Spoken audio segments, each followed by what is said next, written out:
Tahun 2022, pemerintah tidak hanya dihadapkan dengan ancaman pandemi yang masih mengintai, namun juga masalah sosial, masalah ekonomi, keamanan, dan gejolak politik yang mulai memanas.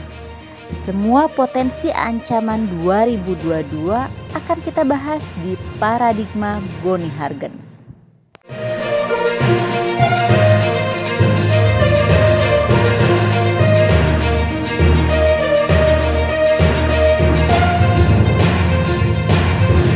Oke sahabat Boni, berjumpa lagi bersama saya Ayu Arianti Kartasasmita, pastinya di Paradigma Boni Hargens. Dan kali ini saya pastinya akan menemani Bang Boni Hargens ya. Dan kita sudah kedatangan bintang tamu, yaitu ada Bapak Kusnanto Anggoro, Pakar Pertahanan dan Keamanan Universitas Indonesia. Bapak Kusnanto, apa kabar Bapak? Alhamdulillah baik-baik. Baik ya Pak. Ayu, Oke, kali ini Pak kita akan membahas isu-isu politik yang terhangat ya Pak.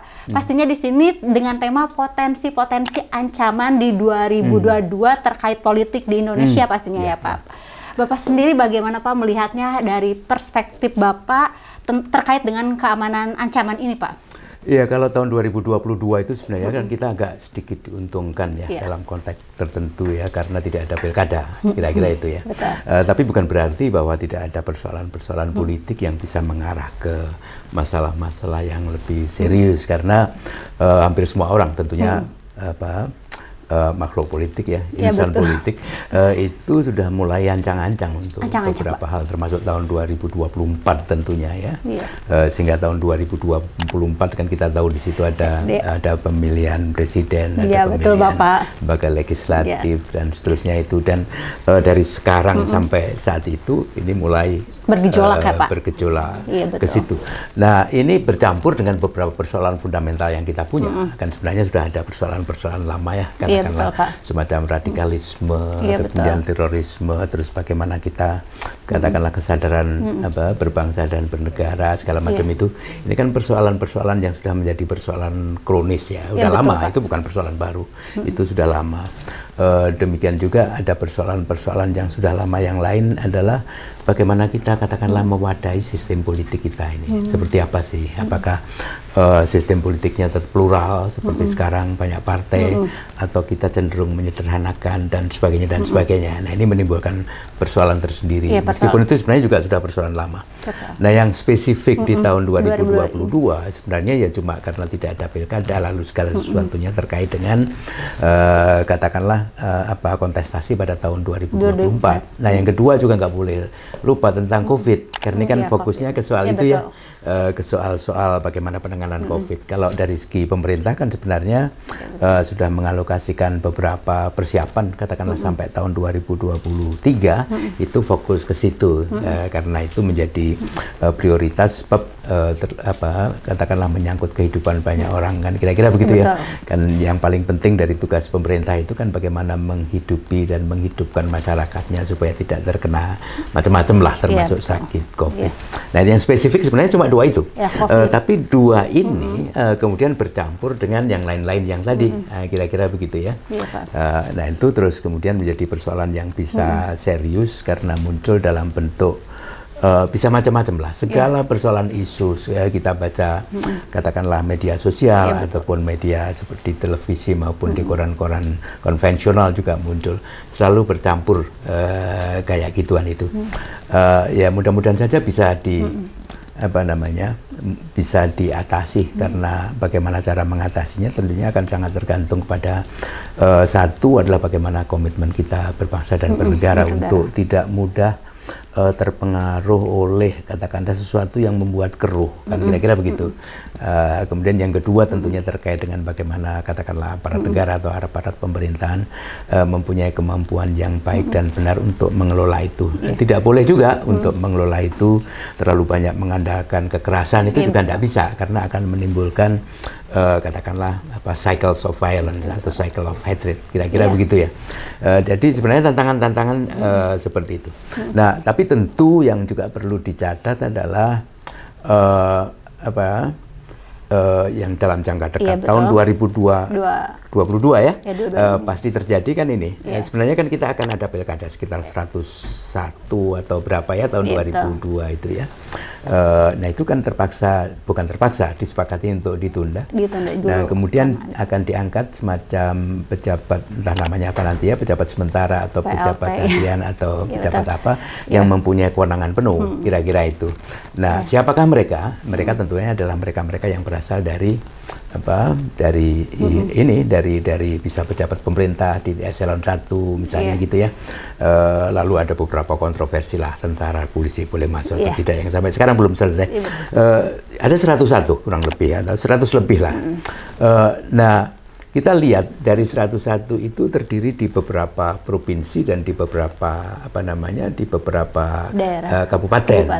Nah kalau itu kita petakan menurut beberapa hal, misalnya satu adalah kita lihat bagaimana indeks ketahanan nasional di 7 provinsi itu.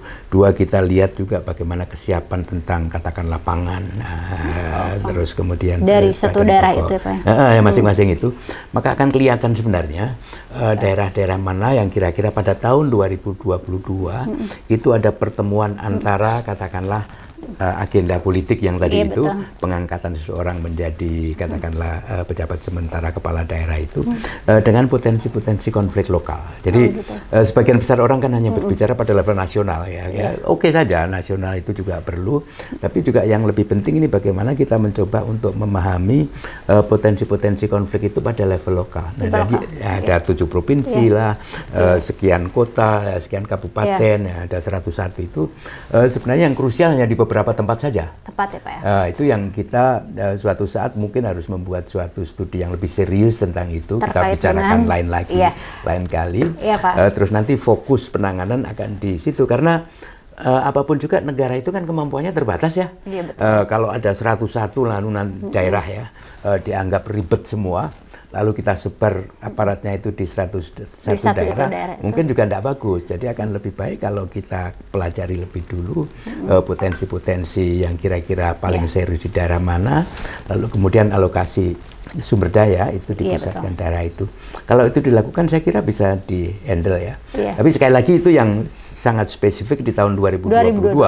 Saya tidak menyinggung yang soal misalnya radikalisme terorisme yang saya anggap itu sebagai soal soal kronis sejak lama, dan itu pasti akan berada di tahun 2022 aja. Sekarang kan banyak sekali ya Pak, di zaman digitalisasi ini banyak sekali hoax-hoax yang bersebaran gitu di media sosial gitu. Dan itu juga tentunya mengancam di tahun 2022 ini ya Pak ya. Untuk baik itu terkait politik atau perorangan, banyak sekali hoax ya Pak. Seperti kemarin juga sudah ditangkap dari Bapak itu melihatnya bagaimana Pak? Apakah dengan adanya digitalisasi ini lebih banyak ancaman yang terjadi itu di dalam media sosial kan? Oh iya, itu sangat banyak kalau soal itu, dan sebenarnya persoalannya kan bukan soal itu ya, bukan soal itu, tapi persoalan bagaimana kita menanggapi persoalan itu. Menanggapi itu intinya ada 2. Satu adalah bagaimana pemerintah katakanlah mempersiapkan segala sesuatu, ketentuan tertentu yang bisa dipakai untuk mengelola isu-isu digital itu supaya tidak meluber ke beberapa tempat, dan saya kira pemerintah sudah berusaha untuk itu, tapi saya kira masih ada beberapa lubang yang perlu diperbaiki untuk katakanlah membuat pengelolaan itu menjadi lebih baik. Yang kedua kan bagaimanapun juga itu tergantung kita. Kita sendiri kan sebenarnya harus selalu berpikir lah, kita harus selalu membayangkan kalau zaman itu berubah, informasi itu banyak, dan karena itu kita juga harus bisa memilih informasi yang baik. Kira-kira ya betul Pak. Nah gimana kira-kira yang real potensi ancaman yang dihadapi oleh bangsa dan negara kita ini, terutama di tahun 2022 ini? Kalau Cina mendukung Papuan Independent, cari masalah ya. Nah, cari masalah. Cari masalah dengan dirinya sendiri juga, konvensional, yang business as usual.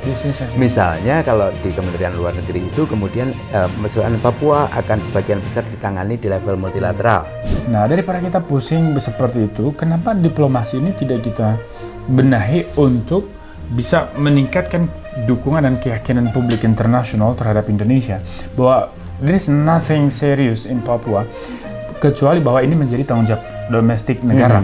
Artinya bahwa dunia luar tidak perlu concern ke sini, karena ini masih bisa kita tangani sendiri. Ya, bahwa ada masalah serius ya, tetapi tidak berarti serius untuk ditangani oleh orang lain. Tapi